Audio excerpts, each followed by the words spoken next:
அகிலா, அகிலா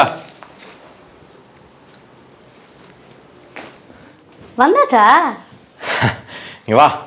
ஒரு நிமிஷம் வா. என்ன? கீழே வை. என்ன சொல்லுங்க. வெயிட்டிங் பீரியட் ஒரு வழியாக முடிஞ்சுது. எதை கெஸ் பண்ணு. ப்ரமோஷன்? ஆமாம். Super super செம்மப்பா.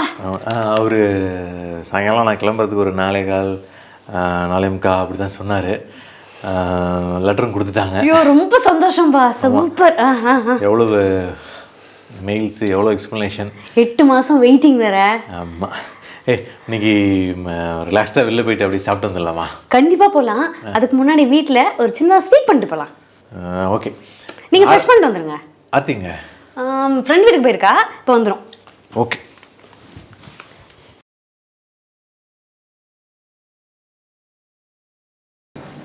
உள்ள வந்து ஒரு கப் காஃபியே சாப்பிட்டு போகலாம். சரி, அப்போ வரேன்னு சொல்லுவேன் மாட்டேன். யாரு? சாந்தி அக்கா வர்ஷா கிட்ட ஸ்வீட் கொடுத்து விட்டுருந்தாங்க. என்ன கோயின்சிடன்ஸ் பாருங்களேன். நான் அந்த அக்காவை பார்த்து சொல்லிட்டு வந்துடுறேன்ப்பா, இருப்பே கொள்ளல. ஒரு 5 நிமிஷம். இல்லை என்ன ஸ்வீட் கொடுத்துருக்காங்க? அவங்க ஹஸ்பண்ட் ஸ்ரீவில்லிபுத்தூர்லேருந்து பால்கோவா வாங்கிட்டு வந்துருந்தாராம். மாமா ஃபோட்டோ பக்கத்தில் வச்சிருக்கேன் பாருங்க.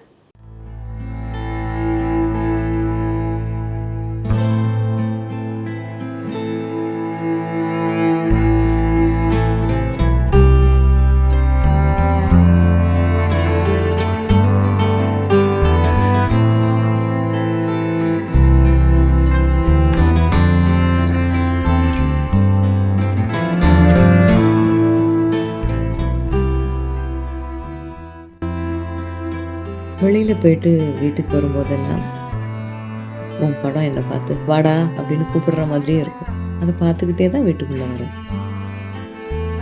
ட்ராவல் பண்ணும்போதெல்லாம் என்னோட ஐடி ப்ரூஃபில் நீ இருக்கியப்பா, உன் பேர் அப்புறம் தானே என் பேர். என்னோட நான் போகிற இடத்துக்குலாம் நீ கூட வர மாதிரி தான் எனக்கு தோணும். ஹை பால்கோவா, நான் ஒரு பேக்கெட் எடுத்துக்கிறேன். என் பிள்ளைய கொஞ்சம் போது கூட என்னை பெத்த ஐயா அப்படின்னு ஒன்றை தான்ப்பா கொஞ்சிறேன். இதோ இந்த சாப்பாடு தட்டு, நீ சாப்பிட்ட தட்டு, உன் நினைப்பா அதில் தான் சாப்பிடுவேன். எந்த பேச்சு எடுத்தாலும் அப்பா இப்படி சொல்வாருல்ல, அப்பாக்குன்னா இது பிடிக்கும் அப்படின்னு உனக்கு சம்பந்தமான பேச்சு, உன்னை சம்பந்தப்படுத்துகிற பேச்சு ஏதாவது ஒன்று வந்து பேச்சில் தினம் விழும் தெரியுமா? இந்த வேட்டி இது உன் வேட்டிப்பா, நீ வச்சுட்டு போனது, எனக்காக விட்டுட்டு போனதுன்னு நினச்சி அடிக்கடி இதைத்தான் கட்டுறேன். வருஷம் படத்தை தொடச்சி பூவும் மாலையும் போட்டு உனக்கு படையல் வைக்கும் போதெல்லாம் கூட திடமாத்தான்ப்பா இருக்கேன். அப்பெல்லாம் கூட நான் அழறதில்லை. அப்பா இப்ப நம்ம கிட்ட இல்லை அப்படிங்கிற யதார்த்தம் அப்பெல்லாம் புரியுது. ஆனா இந்த பால்கோவாவை பார்க்கும்போது மட்டும் என்னால திடமா இருக்க முடியலப்பா. உனக்கு ரொம்ப பிடிச்சது இந்த பால்கோவா, உன்னால எனக்கும் இது ரொம்ப பிடிச்சது. உனக்கு ஞாபகம் இருக்காப்பா, கீழே விழாம சைக்கிள் ஓட்டினேன். அதுக்காக நீ முதல் தடவை எனக்கு பால்கோவா தான் செஞ்சு கொடுத்த தெரியுமா? இதாண்டா பால்கோவான்னு சொல்லி எனக்கு ஊட்டி விட்ட. எனக்கு பிடிச்சு போச்சு அன்னிலேருந்து. அதுக்கப்புறம் கணக்குல ஒரு தடவை 60 மார்க் வாங்கிட்டு வந்தேன், சந்தோஷமா சொன்னேன். அப்ப 2வது தடவை செஞ்சு கொடுத்தேன், பால்கோவா தான் செஞ்சு கொடுத்தேன். அப்பா இனிமே நான் உன்னை கஷ்டப்படுத்த மாட்டேன், எனக்கு காலேஜ்ல மெரிட்ல சீட் கிடைச்சிடுச்சுப்பான்னு சொன்னேன். 3வது தடவையா பால்கோவா செஞ்சு கொடுத்தப்பா. இனிமே நீ கல்யாணத்துக்கெல்லாம் போய் சமைச்சு அடுப்புல வேக வேணாம்ப்பா, நமக்கு நல்ல காலம் பிறந்தாச்சு, எனக்கு பெரிய வேலை கிடைச்சிடுச்சுப்பான்னு சொன்னேன். அன்னைக்கும் நீ ஒரு கல்யாணத்துக்கு போய் சமைச்சிட்டு அப்பதான் வந்து உட்காந்த.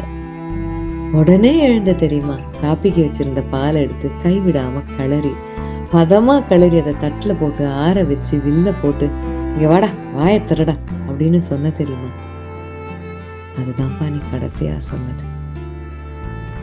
அதுக்கப்புறம் நான் இந்த பால்கோவை பார்க்கும் போதெல்லாம் பயப்படுறேன் தெரியுமா? ஏன்னா உன் நினைப்பு வந்ததுன்னா என்னால நிம்மதியா இருக்க முடியலப்பா.